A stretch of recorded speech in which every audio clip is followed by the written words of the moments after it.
150 degrees Fahrenheit to 121 degrees Celsius for it to heat up for 1 to 6 hours, and the overall result will be the pencil. So if you guys didn't really understand that, I will give you some diagrams so you could. So you replace the filter, right? You can see the clean filter and then the dirty filter. You see the stuff that was actually trapped in there. And then you wash it over with water. And then what you're going to get is probably a wet mass of this. So the idea is to let it dry. And once you have that, you have the powder. And then you mix it with other materials, which I'm not really sure, but this is probably the process he was talking to me about. You mix it with the other materials and you get something like this, some kind of dough. This isn't exactly it, but I tried to find an image that would kind of portray how it would look. And then this is actually a solar oven, so you would shape it into the form of a pencil lead and you would put it in here. And then you get the black carbon, the particulate matter, which is actually now in the form of lead. And then you finish it off and you make the pencil. So it's basically how we take the air, how we take the polluted stuff in the air, the fine particulate matter, and we convert it to measurable data pencils in the length according to how much was grabbed from the filter. So in 1997, the EPA, that's the Environmental Protection Agency, they said that if our goal is basically South Bronx and Harlem have really high concentrations of particulate matter, so if we are able to lower those concentrations to meet the standard level, then we can actually prevent 15,000 premature deaths. Because child's lungs are actually very weak when they're very small. So it's easier for the particles to enter there and for them to have complications. 75,000 cases of chronic bronchitis. So that's another, all these are related to basically lung failure and how the particles interfere and make it worse. We could also prevent 10,000 hospital admissions for respiratory and cardiovascular diseases, 20,000 cases of acute bronchitis, hundreds of thousands of occurrences of agitated asthma, and 1.1 million days when people miss work because they are suffering from particle-related symptoms.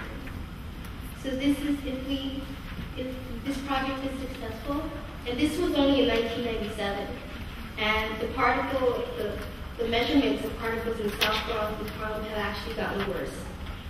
So we can actually improve this even more. So my upcoming research, I help her research about the project,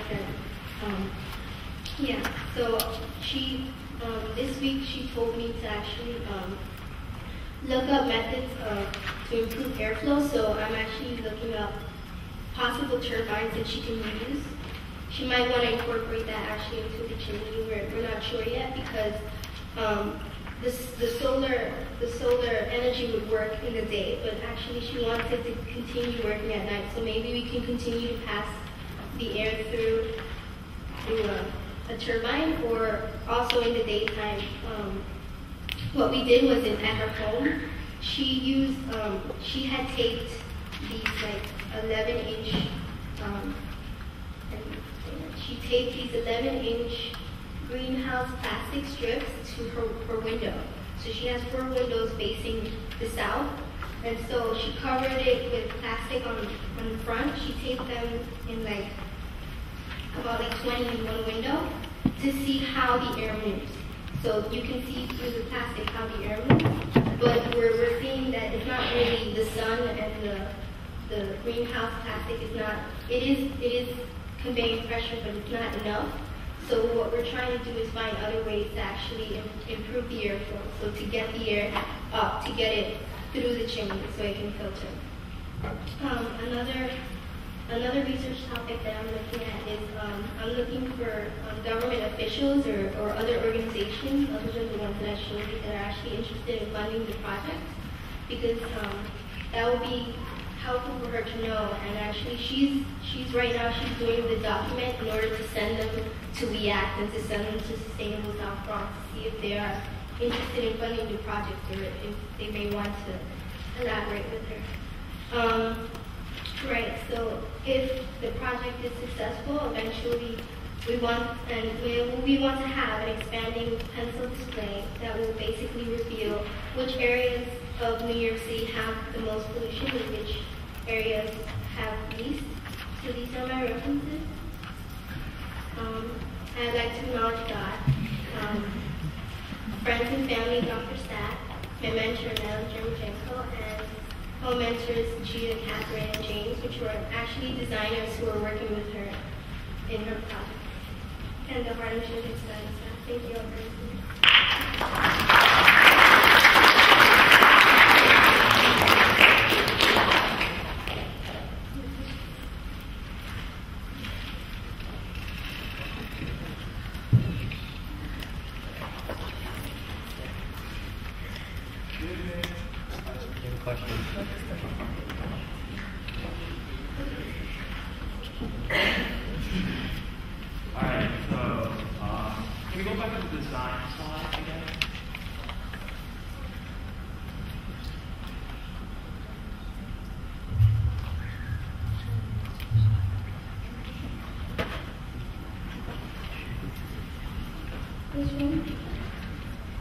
Design? Yeah. Oh, wait, just pass. Okay, keep on. Okay. Alright, so that's the design, right? So the HVAC filter is going to be on top, right? Yeah. So is it going to pose like a problem? So let's say if it rains, all the dirt is going to go through the vent and it's going to clog up the vent. I think it's going to clog up the vent, or it's just going to go straight through, like all that. Because it comes out as dust, it works like a big, I understand it works like a big like air conditioning / vacuum machine. And with my knowledge of HVAC with my dad, when it rains, it's going to like liquefy, it's going to get stuck in the vent. So do you think like, you thinking about putting something above it or anything to prevent or anything? Yeah, this is the basic diagram. Like she's still working on it. She gave me a document that I can work with, so I can actually present the project. But she's actually has a document that actually probably has more information. And my co-intern, which is actually Naisha, her dad is also air conditioning kind of construction worker, and so the professor.